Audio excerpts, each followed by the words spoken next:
Hey everybody, welcome back. Today we're going to be doing our product review for the Fradel Digital Kitchen Scale. This one's a little bit different because in addition to measuring weight, it's supposed to be measuring capacity as well. So you ready? Let's get into this. One quick note, our reviews are based upon what we think is important. That might be a little bit different for you, so what we recommend doing is after watching our video, you pull up some other videos from other content creators just so you can get a wider range of opinions and thoughts. That way you can make a much more informed buying decision, and that is the most important thing of all. Here goes the scale. It comes in two pieces. You've got the plastic base that has all the controls here on it, and you also have a stainless steel measuring bowl that pops right off by flipping this lever right here down, just like this.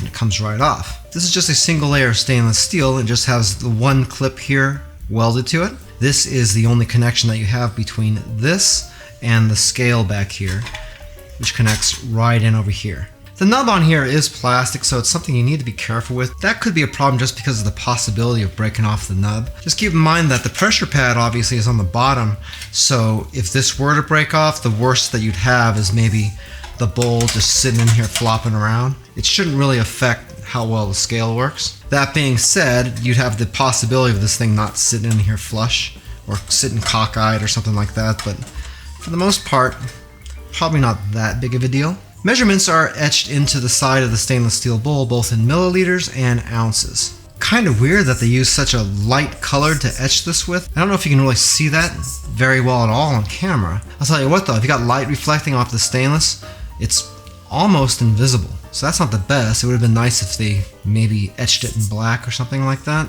but I don't know. The base is made up of a plastic bowl with that little notch built right into it, and also the handle is formed right in there with everything else. Another thing about this plastic base here is that it's really light and the plastic is a little bit on the flimsy side. So if you drop this, you might be having problems. It takes two AAA batteries and there's no option to plug it in, but honestly, I don't really think that's a big deal. And this piano black finish that's on here, that is going to scratch really easy, and when it does, it's going to look like absolute garbage. So if you were to get one of these, I would be really careful how you clean it. The handle has a release button up top that you use to remove the stainless steel bowl, and also your little screen with 3 buttons. The top button is a power button and also has a tare function if you press it again while it's already on, and that basically zeroes out the weight if you've already got stuff in there. So if you had your bowl on here and then put something in here, you'd see that the pen I just put in there is 10 grams. If I were to use the tare function like this, then the scale would zero that out. So it's actually going to show a -10 if I take this out. Just like that. And there you go, back to 0 again. That way you can put some ingredients in, take a note of how many grams or ounces it is, and then you would be able to zero that out, add more ingredients, and get an accurate measurement of those ingredients without removing the original ones. So that's a nice feature, and it's something that most scales have already. In addition to that, we have a second button which is for units of measurement. So right now it's on grams.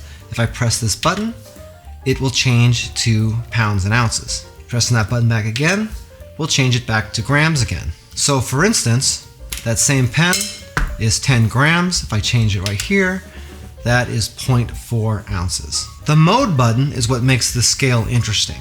Around the edges you can see 4 modes listed. We've got flour, milk, water, and oil.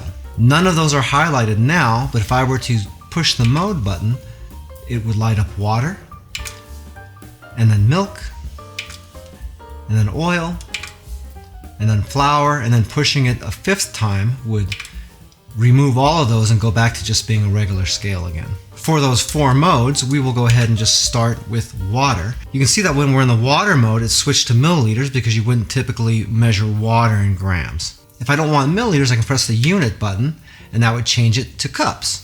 If we switch modes to milk, again we got the milliliters and the cups. Switching it to oil, cups and milliliters again, and then switching to flour only gives you a cup measurement. You can see this button really doesn't do anything when you do it.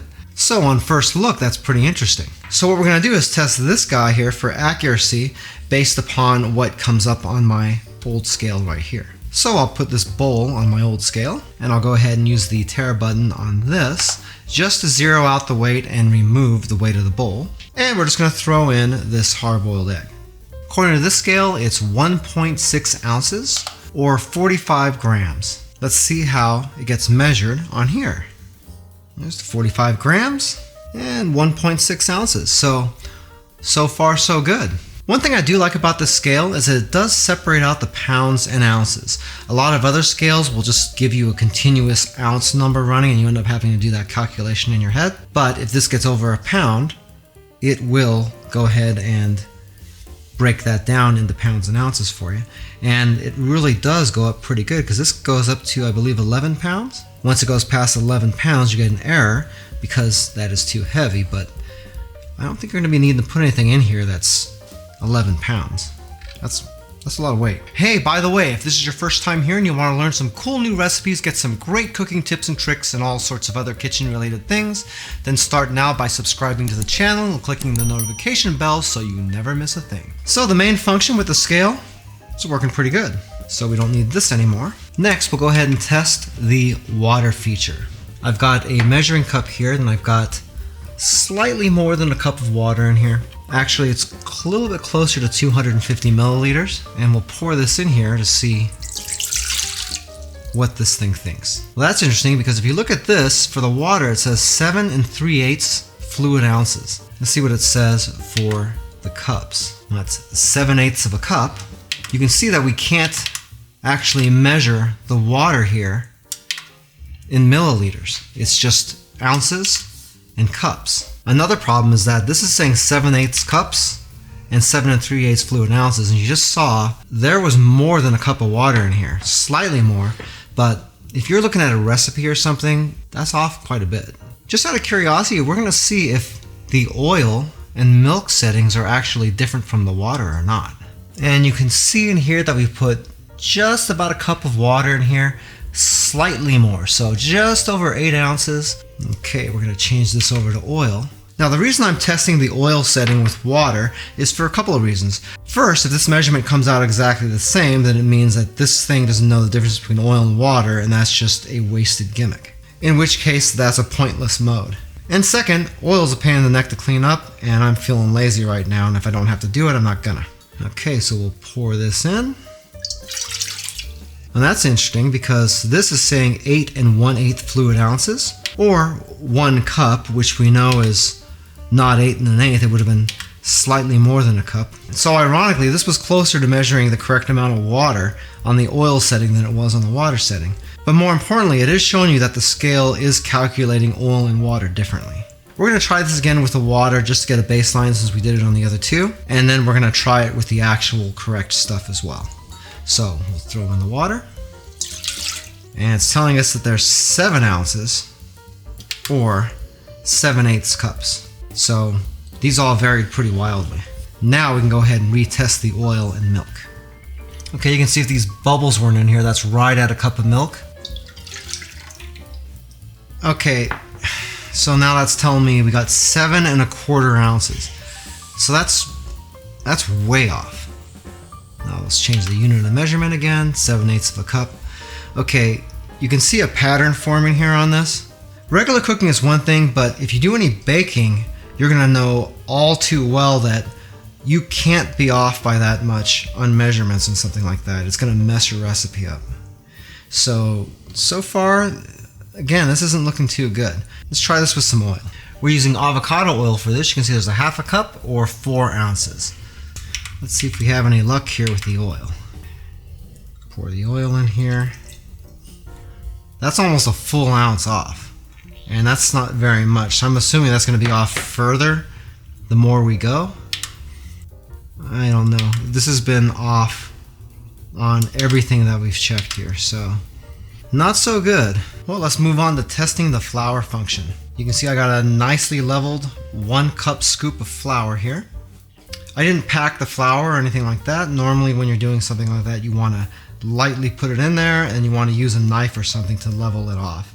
That way you're sure you get an exact measurement.